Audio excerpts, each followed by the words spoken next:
Once again, that number is area code 781-448-4324. Follow the instructions. Put in your PIN number 69331.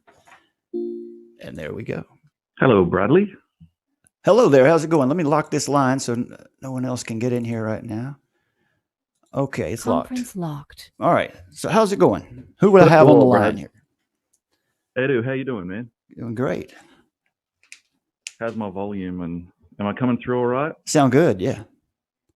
Ah, good. I was a bit worried, actually, because I'm calling through Google Hangouts into the Uber thing, and so many possible ways for the signal to go wrong, but excellent. Yeah, it's working great. Actually, that is interesting that we got it. It's just we're all VoIP, I guess, right now, but sounds good to me. So yeah, I'm too cheap to use my own phone to make this phone call, brother. So, yeah, that makes perfect sense to me. What's on your mind today? A lot of fear, mate. A lot of fear. I've spent the last couple of days in Sydney, where I work, each week. Not every day, but most weeks I'm in Sydney at least for a couple of days, and that's the big city near me.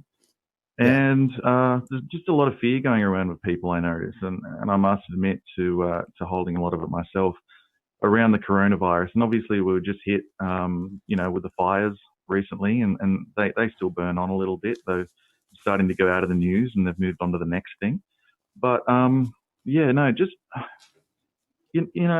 pretty stoic people, you might say. Pretty sturdy people in general, not Germans or Russians, but we're up there. But I think we're taking a few hits, and I honestly think we're taking the hits more through the news and the media, and the challenge of responding to just a barrage of media, like climate change is going to kill us, that's why these fires are here. Coronavirus is going to kill us because of climate change, and that's the Chinese are coming. There's a lot of fears of racism. Possibly some of those are quite reasonable, because this coronavirus has a Chinese face on it, and some of that's possible. And it's just, there's a lot of fear going around from everybody.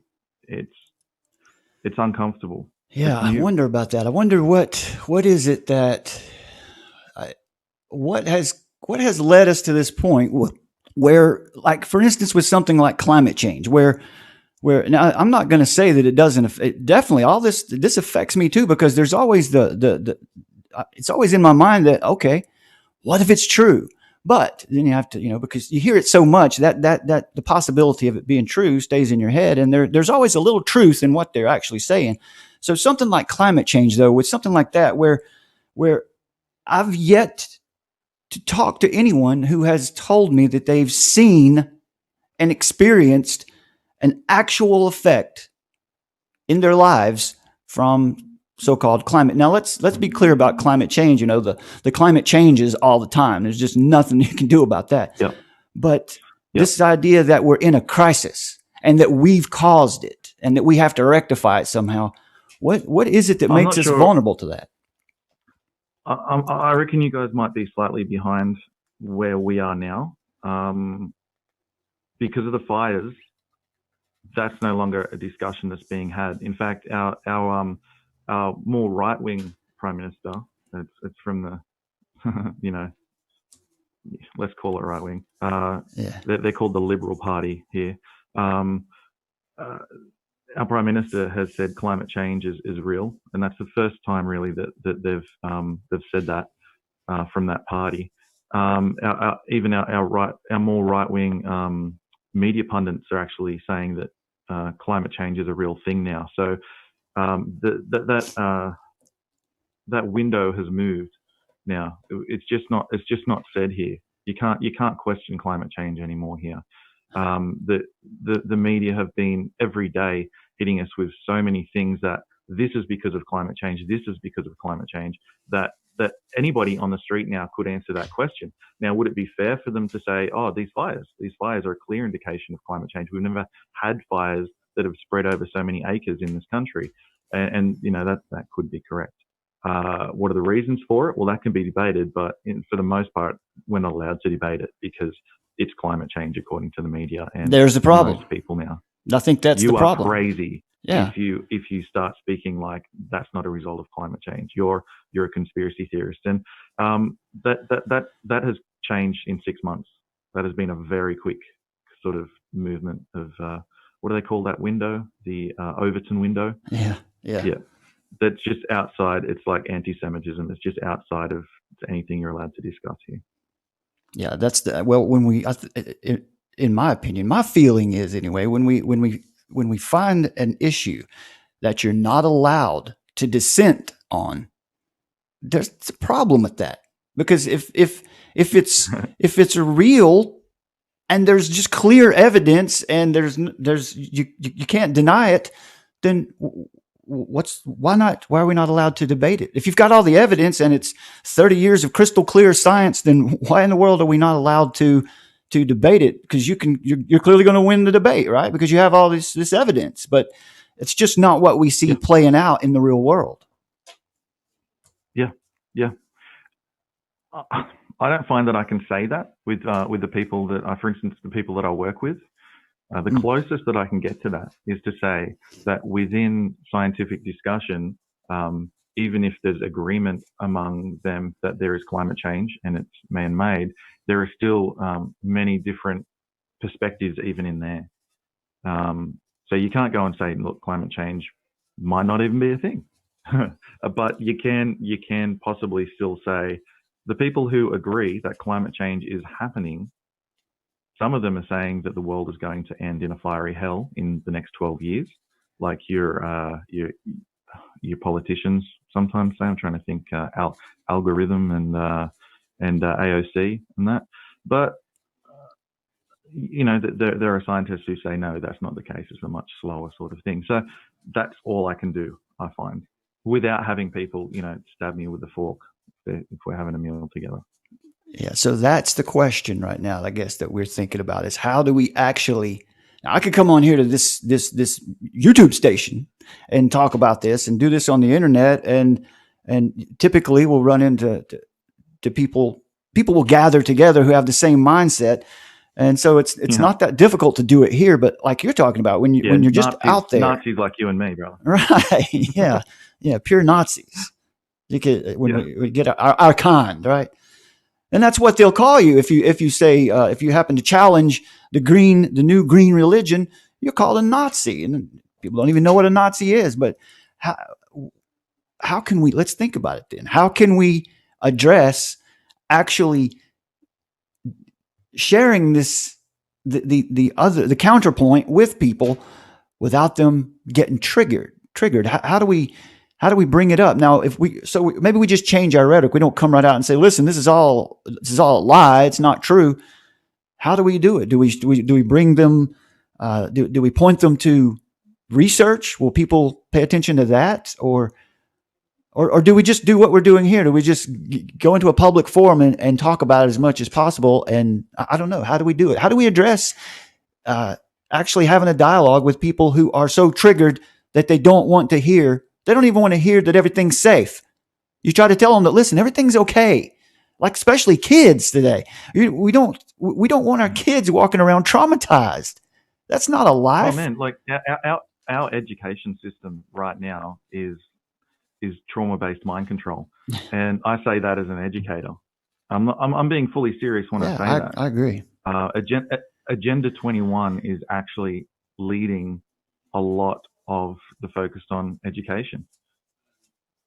Our curriculum is driven by Agenda 21 in a lot of schools. Well, we know how that is now.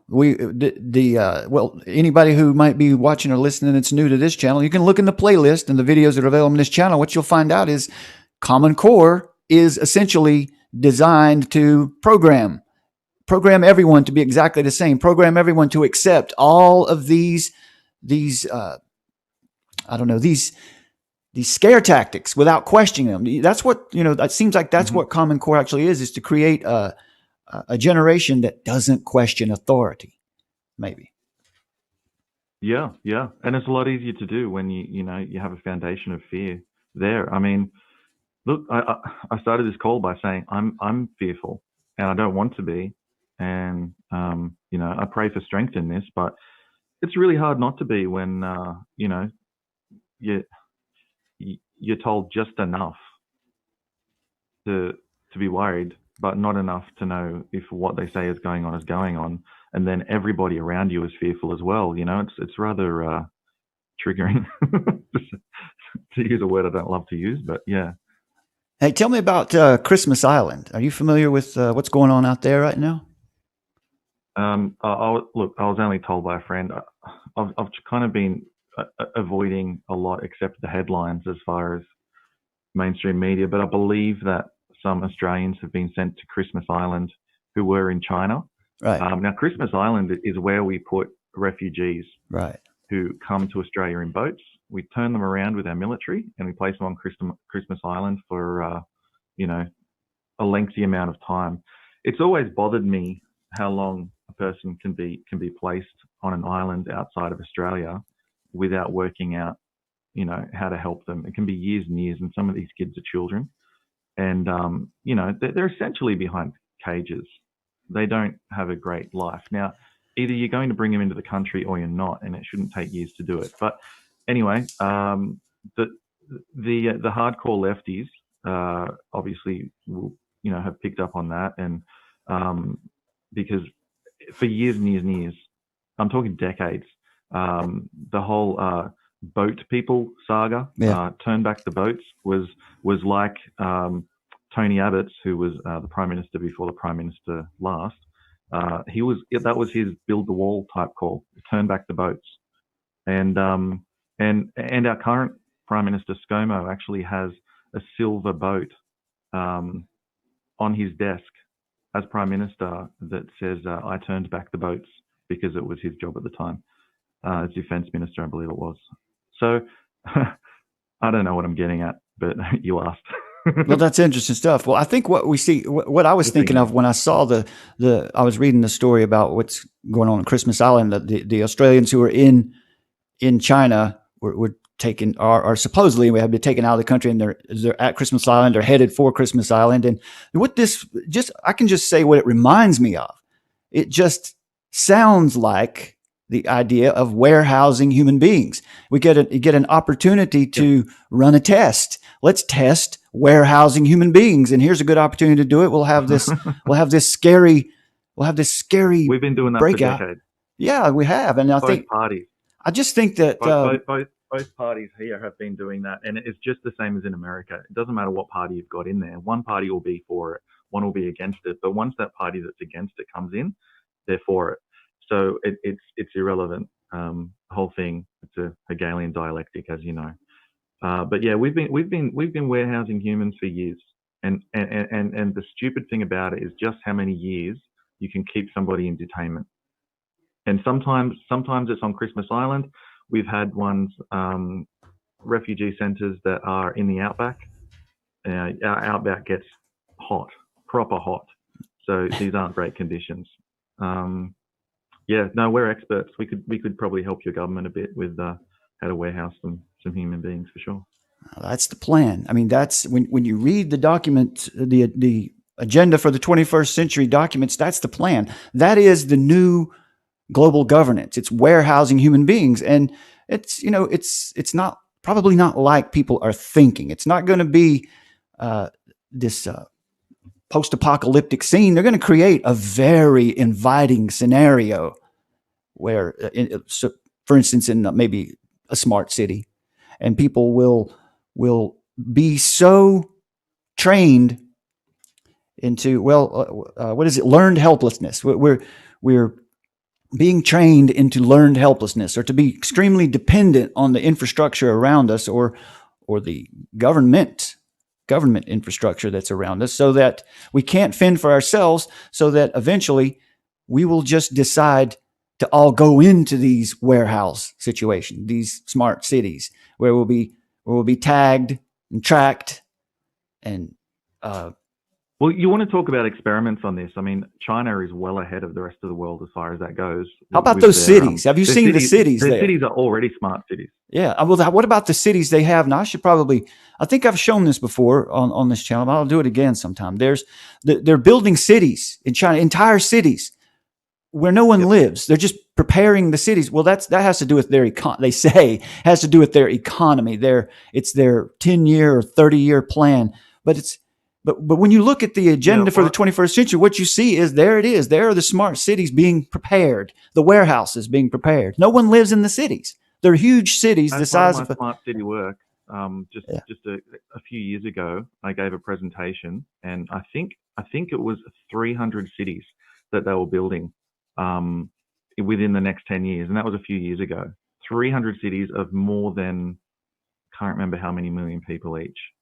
But consider that you've also got 16 cities at the moment. It could be more now that have been shut down in China. And when I say shut down, I can't think of the right word, but each of these cities is over 4 million people.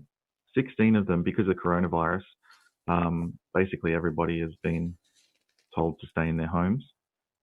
And I don't know if they've brought the military in all 16, but they're calling it a shutdown of each of them.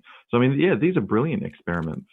Um, and the amount of data that they can collect on it is amazing too, because they've got cameras on every single corner. Their facial recognition, it's closed down. Yeah, I What are you going think to do there? Are you actually going to fight against the government? uh, You would not have a chance. no, that's futile. I mean, there's no sense in that either. I think what I believe as far as let's look at it from the lens of a modern Christian.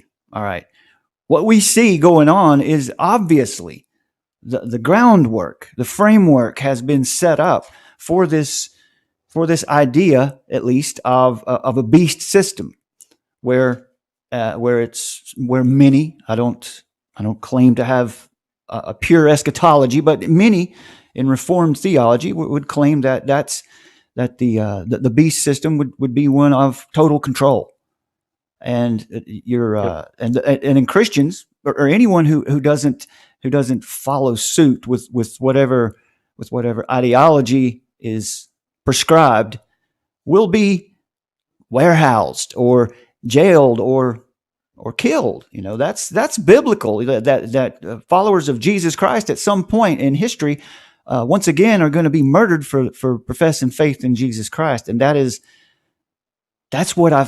kind of what it looks like out there when you see these things going on, and we see also China practicing what not well with what with the Muslims that are actually in China. They're essentially concentration camps that they've set up. Uyghur. Yeah. Yeah. Yeah. Was that the term you were Yeah. I looking was for? in Concentration camps? Yeah. Yeah. The Uyghur, I believe they're called, with a Uygher. Yeah. Yeah. Yeah. And then there's another group over there as well that is a fairly new religion. It started in the 90s. More of a new age type religion, and they also get placed into some of these camps as well. Um, I saw a little bit of demonstrating while I was in Hong Kong a couple of years ago about it, and one street setup had a person um, dressed up in a doctor's uniform, and they had a dummy in front of them on the table with a sheet over it, and they were removing body parts from it, just to show people, the sorts of things that they say are happening to the Uyghur. Um, yeah, so that demonstration could still happen in Hong Kong, but it wasn't happening over the border in Shenzhen. No way. Well, um, so you were yeah, in Hong Kong a couple years ago. yeah, I'm yeah. interested to know what kind of experience you had in Hong Kong, because the impression I have of Hong Kong, at least up and until this current situation with being handed back over to China, is that it is one of the most free market places in the world. Did you experience that? Did you happen to see that? Did you notice that? Did you get a good vibe? The market might be free. Look, it's a lovely city. There are almost two Hong Kongs. Like there's the north and the south, and the south is very Western. I think they've still got that vestige of Britain being there, and it's fairly open. The north is more Chinese, but look, the market might be open there, but I still felt like it was more of a closed society than Western societies. But compared to China, it's still fairly open. But even China at the time, I think a lot's changed in China over the last couple of years, as far as I can tell. But I spent a week or so in the south of China, and you could still walk around freely. You could do most things. The internet was quite closed down, but you could still get to quite a few websites that I didn't expect. In fact, it wasn't as closed down as I actually expected. There's a documentary. But I didn't have to pay my taxes there. It's I wasn't there as a person living there, so. Yeah. So you're saying you're not, if you're going to expatriate, it's probably not going to be to Hong Kong or South China. Probably not. Hong Kong is more open. I would more expect, Hong Kong before China for sure. But still, no, I'm not in a hurry to head there. There's a documentary that Stefan Molyneux has done within the past few months where he went into Hong Kong, and it's a pretty good analysis of what's going on the ground there. So he actually went there, I guess, because of the current political climate and the protests and demonstrations that are going on, and so he was able to give, as far as I can tell, a fairly detailed picture of what it's like in Hong Kong. And he was, he's a free market guy, and so he was very. That's where I got that idea from. That's why I was asking that question. Did you experience that thing that he described? The fact that they have this, at least in a concentrated area, they have this idea of a purely free market. But then what you're saying is actually the society is still living under at least a psychological oppression. Is that right? Is that safe to say? Oppression's a strong word, but yeah, it's less open than here, but more open than China for sure. And I really do think things have changed probably quite a lot there over the last couple of years. Partly, a lot of people go to Hong Kong for conferences. Who's going to be having a conference that you have to line up a couple? You have to start setting this thing up a couple of years before, right? If you have a conference. Who's going to set up a conference if it's a world conference in Hong Kong at the moment with the rioting that's been happening now with the coronavirus just over the border? I think Hong Kong's going to, probably already has, but is going to continue to take quite an impact from all of this for years. Financially, economically. I'll tell you a story about what I think about the rioting in Hong Kong, or the riots anywhere in any city. I don't think that they're ever anywhere near the level of what we think they are from what we see in the media. And here's why I think that. Several years ago, I think it was 2015, and I live in North Carolina, I live near Charlotte, North Carolina. And a few years ago, African-American man got shot and killed by the police, and it didn't look good. I don't know exactly. I wasn't there. The video is not clear, but it didn't look good. It didn't look like he needed to be killed. So anyway, there was an uprising of sorts. People were upset about it, and so eventually the trial for the officers comes around, and just to make a long story short, there were riots in Charlotte, and I went to them. I was there. I was actually living in the city then. Were you? Yeah, I went there to see for myself what was going on. Holding the tiki torch? Well, Well, let me tell you what I saw. This changed my life, and this was not very long ago. It really was life altering. Really? On the ground. Well, you turn on the mainstream news, the network news, and what you see on the news is one thing. Now there were choppers. There were a couple of choppers up over the city, circulating or orbiting the city, and what it looked like on television was that it was just pandemonium, that there were people all over downtown Charlotte. The streets were full. And I thought, well, that looks dangerous, so I'm going to go. And So I did. I went there and I parked several blocks from the center of the city, and I got in my car and I started walking, and there's no one on the streets. And I finally, after walking several blocks, I get to the place where the riot is happening, and it's in an area of about half a block of the center city of Charlotte. It's a half a block, and there were oddly buses, like tour buses, parked nearby at a minor league baseball stadium that brought people in to be protesters. Protesters bust in. Obviously, they must be paid. I don't know by who, George Soros. I don't care. It doesn't matter. I saw what I saw. And the people getting off the buses, they're the ones demonstrating. It wasn't necessarily the people from Charlotte who were there and upset. And the images that you saw on television were not what I saw downtown. What I saw happening downtown was groups of people. Well, obviously, you see the paramilitary police. They're all lined up there. They've got their big. They've made their wall, their impenetrable wall, and they're throwing their little smoke bombs and things around. So there are. I don't know what else to call them other than agents. You know, when you see the blue jackets with ATF on it or something like that, with clipboards. And every now and then people come over to those people with the clipboards and seem to be getting instructions. And then they run back over to where the media are, where all the cameras are, and they start giving their chants. And it's like it's an act. It was a complete stage play.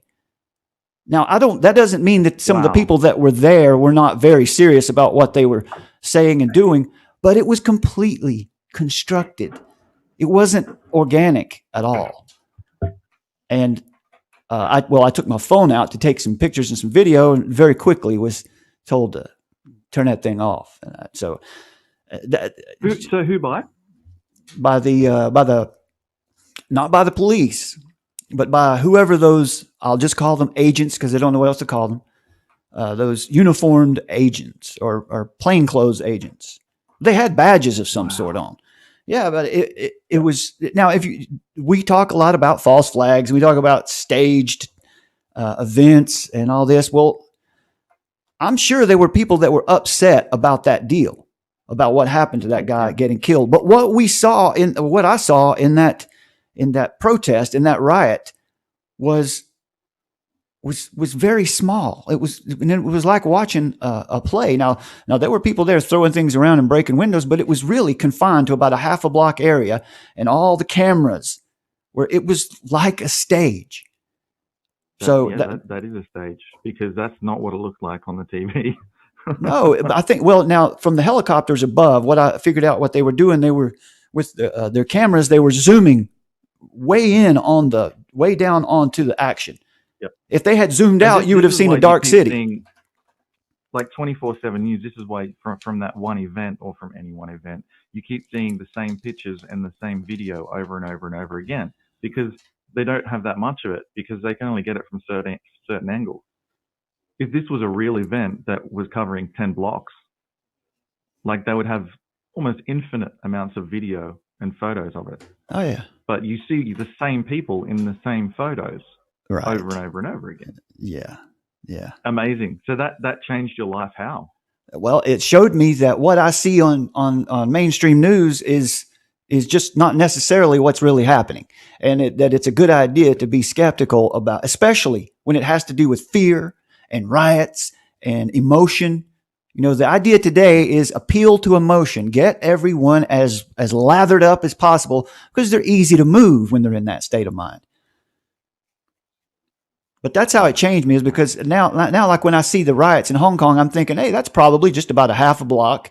And I mean, I don't know, it could be a lot worse than that. But after seeing that go down, now back in 2014 and 2015, that seemed to be the common thing is, you know, that was the Black Lives Matter.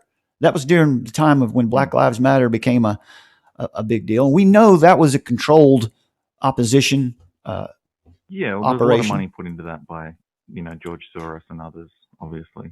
Yeah. Oh, the other thing But that I then, saw that you night. just focus on those points, and then you're just on the other side of the same thing. Yeah. Now, the other thing that I saw that night, the thing that got my attention as well, was the National Guard was called in. And on the news, they're reporting the National Guard has been called into Charlotte. Well, they come in and there are their buses, and I think at least one chopper, and they do the same thing. They come over, they land in the park near the baseball stadium there in town, and the troops, the National Guard troops, these guys get out of the vehicles and walk into downtown Charlotte. There's nobody there. Between where they landed and when they went up to the little half block where all the action was, they're just marching through the dark city. Everyone's in bed. So it was all created for media. It was an event created for mainstream media. It was not a legitimately organic that lasted event. Weeks. What's that? That was in the news for weeks. Yeah. Here. Yeah. Yeah. Wow. Yeah. So it's like Rahm Emanuel, Obama's former, I guess, chief of staff or something. He said, "You never let a crisis go to waste. You take advantage of that thing as much as you can. So if one of your officers messes up and kills someone on the street, take advantage of that. Especially if people get upset, take advantage of that and shift the pendulum whichever way you want it to go." And I think that's what we see going on now. That's what the coronavirus is, in my opinion. I think that's maybe I'm probably too skeptical of these things these days, and maybe someday it'll get me killed. But so what? I'm not really. I don't care much about this world. It's the one to come that I'm aiming for. But that doesn't mean I want to be reckless. But I don't. Also don't. I'm not going to accept being made to be afraid constantly. That's no life to live at all. And that's the life of someone who's under the control of the big thumb, a big brother, I guess, perhaps. Yeah, good call, man. Good call. And look, that's how I want to approach it. It just takes a toll, So what's your plan? What is your plan going forward? How are you going to deal with the fact that you're feeling this fear? What do you think you're going to, what do you think you can do to help yourself as the head of a family, right? You're going to help yourself just be stable and not let that fear. What are you going to do with that fear? Yeah. So, communicate with my wife more as far as, what's going on, and pray and,